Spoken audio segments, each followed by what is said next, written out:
Hello বন্ধুরা, আজকে আমি বানাচ্ছি ডিমের রসা। তার জন্য লাগবে ডিম বয়েল, আলু বয়েল, বেসনের ব্যাটার, আদা রসুন বাটা, আদা রসুন আর পেঁয়াজ বাটা, টমেটোর বাটা, কুচানো পেঁয়াজ, সিদ্ধ করা আলু, হলুদ, নুন, মরিচের গুঁড়া, গরম মশলা।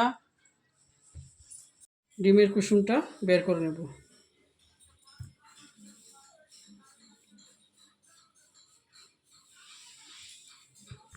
এখন ওই আলু সিদ্ধর সঙ্গে কুসুম মেখে নেব। ওই যে সবগুলো গুঁড়া মশলা, পেঁয়াজ কুচানো মেখে নেব। যেরকম করে গুল গুল করে ডিমের মধ্যে ভরে দেবো।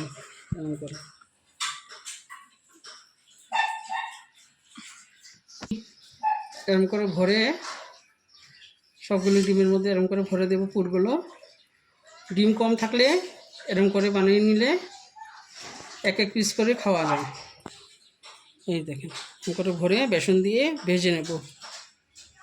পুরগুলো ভরা হয়ে গেছে, এখন বেসনে ডুবিয়ে ভেজে নেব। তেলটা বসিয়ে দিয়েছি গরম হওয়ার জন্য। তেলটা গরম হয়ে গেছে, এখন ডিমটাকে ভেজে নেব।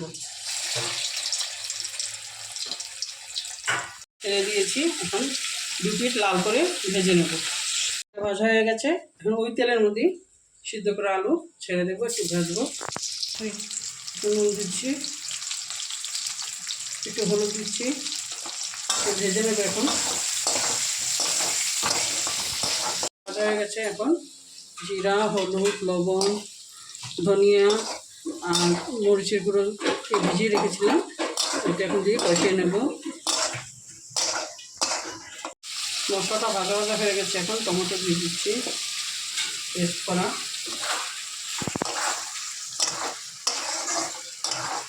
আদা রসুন পেঁয়াজ বাটাটাও দিয়ে দিচ্ছি।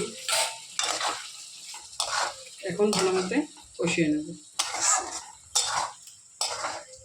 দেখুন তেলটা রিলিজ হয়ে গেছে, এখন আমি জল দিয়ে দেবো। আমার কষানো হয়ে গেছে।